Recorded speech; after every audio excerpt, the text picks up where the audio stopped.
terminar, quiero establecer que la conferencia que vamos a desarrollar, bajo ningún punto de vista, pretende justificar el delito de violación de menores. Quiero dejar sentada de antesala esa aclaración. Lo que nosotros pretendemos desarrollar es analizar desde la perspectiva criminógena el delito de violación de menores. Y hacemos esta aseveración descriptiva de la perspectiva criminógena porque el delito de violación de menores puede ser analizado desde otras variantes. Por ejemplo, desde el derecho penal, desde la descripción típica. También podría ser desde el punto de vista procesal, acerca del trámite de la sustanciación del proceso. También podría ser desde el punto de vista médico-legal, respecto a la pericia que va a acreditar la comisión del delito. También podríamos analizarlo desde la perspectiva penitenciaria, respecto a los beneficios penitenciarios, respecto a las penas que van a purgar los sentenciados por este tipo de delito. Entonces, como vemos, hay diversas aristas en las cuales se puede abordar esa problemática. Bajo esta perspectiva, nosotros vamos a pretender realizar un pormenorizado análisis discreto acerca del delito de violación de menores. En primer lugar, tenemos que centrarnos en la problemática. Dentro de la esfera del delito de violación de menores, encontramos lo que Carlos Severín en su ponencia en el Parlamento Europeo acerca de las cifras doradas de la criminalidad, que fue su ponencia, señaló y enmarcó delimitando las ciertas cifras de la criminalidad. En primer lugar, encontramos la que todos, la mayoría de nosotros como estudiantes y como abogados, hemos escuchado alguna vez, la cifra negra. Está constituida por los delitos no denunciados. Esta cifra negra es un factor común denominador en nuestras sociedades, donde el Estado, en su reacción punitiva, no tiene la estadística criminal que nos pueda decir la incidencia de delitos. Por ejemplo, con respecto al aborto, por ejemplo. Las cifras del Ministerio de la Mujer nos dice que hay 500.000 abortos, etc. Y yo me pregunto, ¿acaso las mujeres cuando se practican abortos van y se empadronan ahí? Es algo que realmente no merece ni el mínimo análisis, ¿no? Existe cifra negra en diversos tipos de delitos, más aún en los delitos contra la libertad sexual y violación de menores. Existe una cifra parda, esa cifra que muchas veces está dentro de los despachos policiales, en el cual se llegan a transacciones subrepticias, contubernios entre el personal policial y los posibles imputados. Y muchas veces también estos son estafados porque igual la policía entra a un contubernio y igual, ustedes saben que el proceso se demora, pero finalmente esta afanada corrupción sigue latente. Luego viene la cifra blanca. La cifra blanca está constituida por los actos que quedan impunes. Esa impunidad que muchas veces es denunciada en foros, en universidades, en eventos académicos y hasta el ciudadano a pie, cuando reclama que un bien jurídico tutelado ha sido vulnerado y que no existe la posibilidad de poder sancionarlo, y que el Estado no castiga, y que el Poder Judicial, lamentablemente con piel de plomo, muchas veces estos delitos son tomados por la prescripción. Las cifras doradas. Esta cifra dorada que tiene una vinculación y que no es nada nuevo.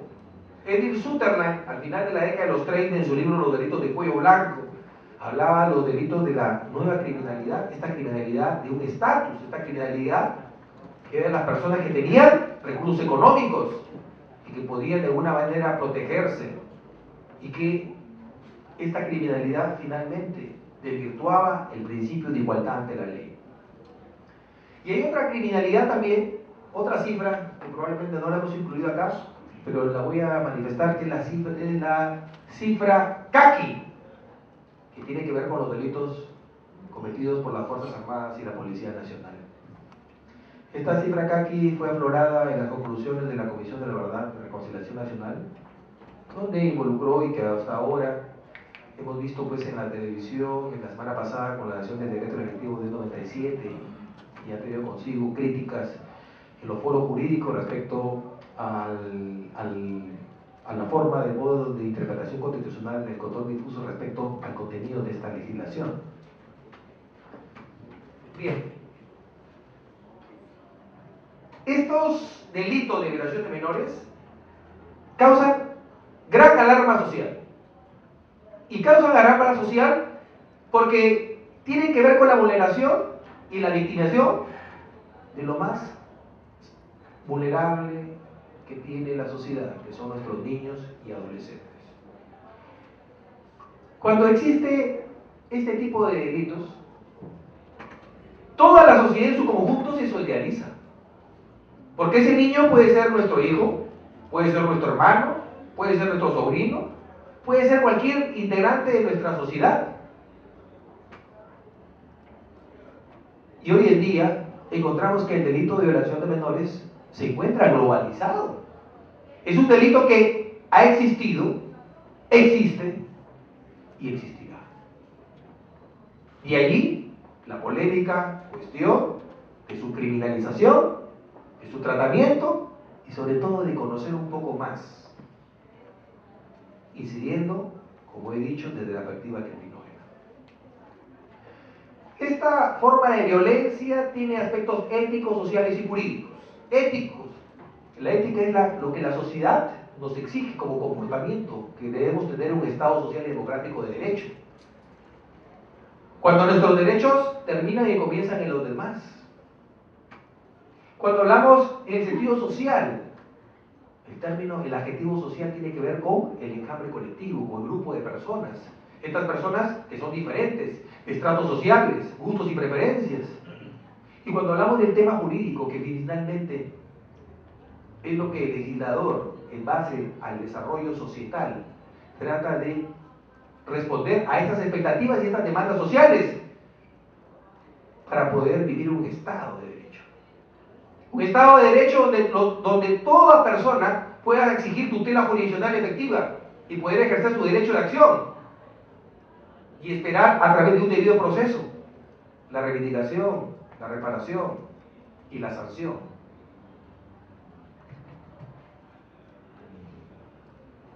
Porque, en primer lugar, encontramos la política preventiva del Estado adolece de coherencia. ¿Qué es una política gubernamental? La política gubernamental viene a ser la orientación que tiene el Estado referente a una temática. Por ejemplo, vemos que toda Lima está llena de obras viales.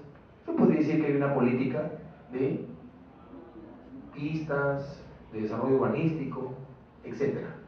En este caso, cuando hablamos de una política preventiva, que es finalmente lo único que tiene el Estado para poder defenderse en este tipo de delitos, encontramos, haciendo una crítica constructiva, que por un lado se permite la difusión de valores e imágenes que despiertan las apetencias genéticas de la genética de la población a través de los medios de comunicación.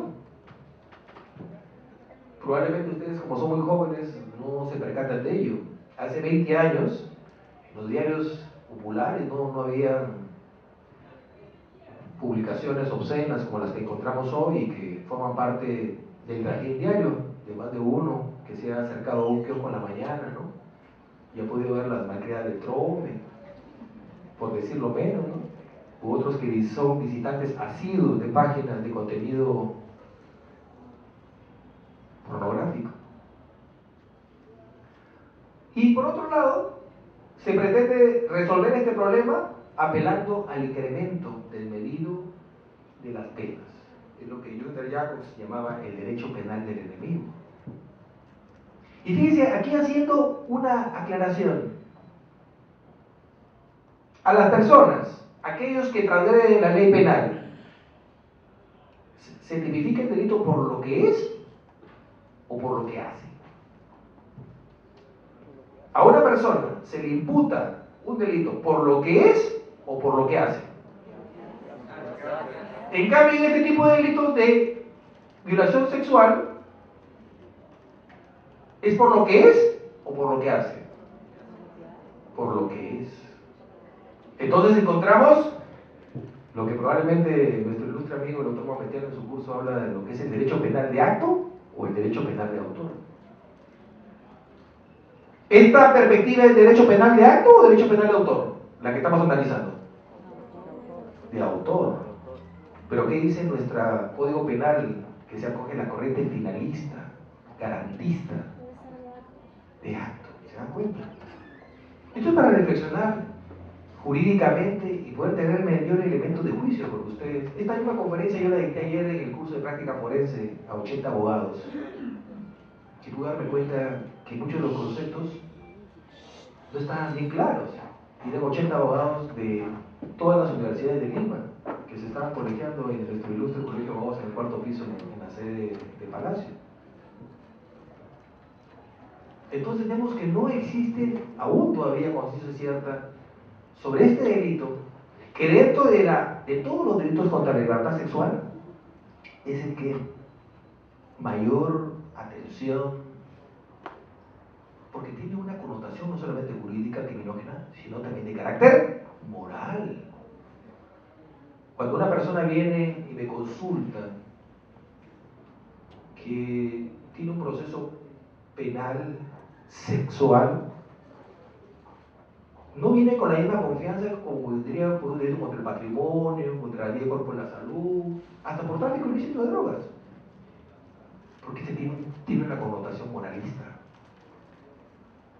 Y las personas no se sienten todavía en confianza para poder confesar y poder delatar esa conducta que probablemente respondió a muchos factores, causas, que es precisamente lo que vamos a investigar.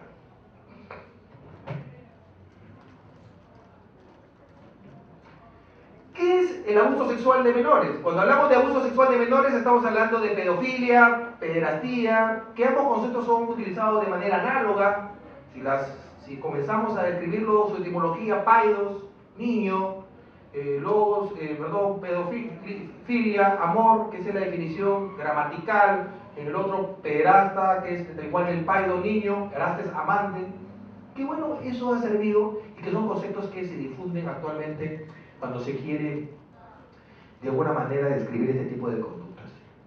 ¿Qué implica el abuso sexual? Implica, como dice la diapositiva, manoseo, actos obscenos, lascivos al menor, de 18 años, coito oral, sodomía. Sodomía es el coito contra natura, penetración e introducción a objetos extraños. Fíjense, esta definición que ya fue acogida por nuestro legislador mediante las modificatorias, mediante las leyes 28251, 28251, lo pueden anotar, del 8 de junio del año 2004, y la segunda modificatoria ha sido la 28704 del 5 de abril del año 2006. Eso lo pueden poner en Google y sale el texto. Y a eso se le suma también los acuerdos plenarios que se han dado, el 07-2007 y el 04-2008. Estos acuerdos plenarios que tienen que ver con respecto a la interpretación del artículo 173, inciso tercero, respecto al consentimiento en las relaciones sexuales entre adolescentes, y que en amparo al artículo 116 de la Ley Orgánica del Poder Judicial se reunieron los vocales supremos en este acuerdo plenario, estos dos acuerdos plenarios, para poder inferir en una doctrina jurisprudencial que actualmente en los 29 distritos judiciales se está aplicando. Cuando decimos que todo abuso sexual, aunque sea sin violencia física, es una forma de maltrato psicológico.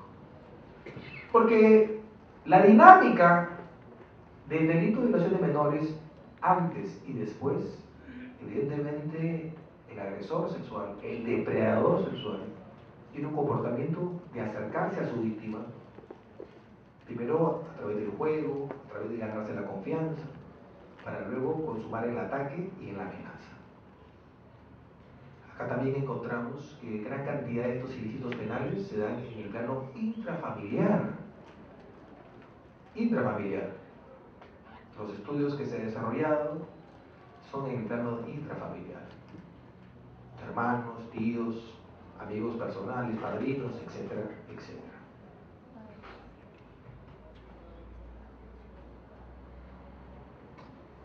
El diagnóstico médico legal.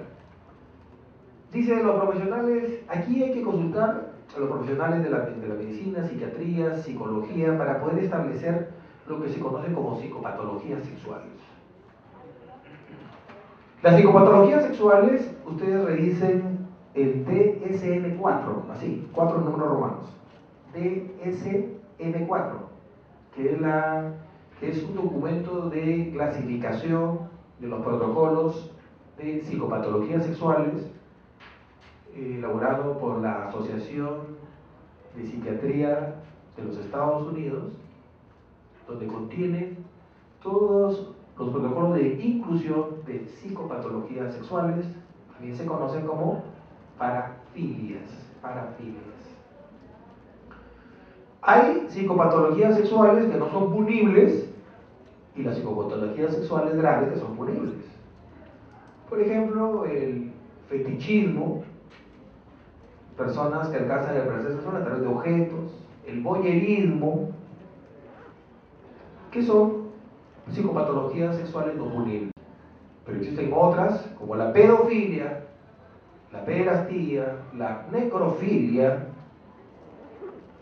que sí son punibles y que están en nuestro catálogo penal. Entonces aquí encontramos a la pareja criminal, la víctima y el victimario, que no son personas desconocidas, que son personas que se han ido acercando de manera sigilosa, de manera cautelosa. Y que también hoy, gracias al desarrollo tecnológico, donde hace 20 años las madres iban a los parques y cuidaban, estaban los niños jugando con sus triciclos, etcétera, etcétera, y que hoy, ya por este desarrollo de la sociedad, las personas ya no trabajan en su casa, sus niños están en sus juegos de informática, en su computadora, en su ordenador, y que también pueden ser amenazados, seducidos a través de un medio informático. Entonces encontramos un nuevo derecho penal sexual y las nuevas tecnologías de información. Hoy día cualquier persona puede seducir a otro a través de la informática, por supuesto. Porque todos nosotros de una u otra manera diariamente, nuestra vinculación diaria se encuentra en el uso de la informática. Sin embargo, los delitos informáticos incorporados en nuestro Código Penal solamente contemplan aquellos de carácter patrimonial y que se encuentran señalados en los artículos 207A, que es el acceso indebido a una base de datos, el 207B, que es sabotaje informático, y el 207C, que son los agravantes. Y que muy poca gente sabe que allí se encuentran los delitos informáticos en nuestro Código Penal. Porque a pesar de su proliferación, existe ignorancia en el foro acerca de la tipificación de este tipo de conductas.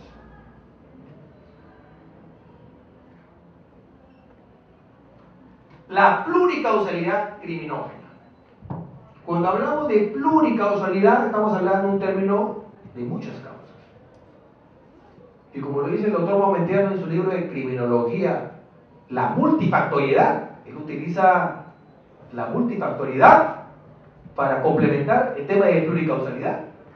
Porque cuando hablamos de causa, estamos hablando bajo el principio de causalidad, causa y efecto, pero también existe una multifactoriedad.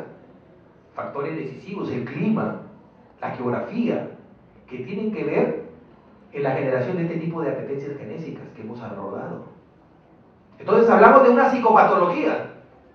Psicopatologías son enfermedades psicológicas, que si bien es cierto puede ser una enfermedad psicológica, pero que también puede traer como consecuencia una enfermedad psiquiátrica. Y cuando nosotros hablamos aquí de dos elementos endógenos y elementos exógenos. El doctor Juan José Blosé Q, padre del ponente, en su libro Criminología y Victimología que publicamos en el año 2005, él no hablaba de factores endógenos y exógenos. Recuerdo muy bien, él decía, son elementos. Porque el factor es algo determinante. Por ejemplo, el clima, el frío, es algo determinante. A todos nos va a atacar. Pero sin embargo, el elemento puede darse, puede tener una influencia rigurosa, severa, o tampoco no lo puede ver. Entonces él establecía, y con cautela decía, son elementos endógenos y elementos exógenos. Los elementos endo, que significa dentro, los elementos exógenos, que son aquellos que vamos a ir acoplando a través del proceso de socialización.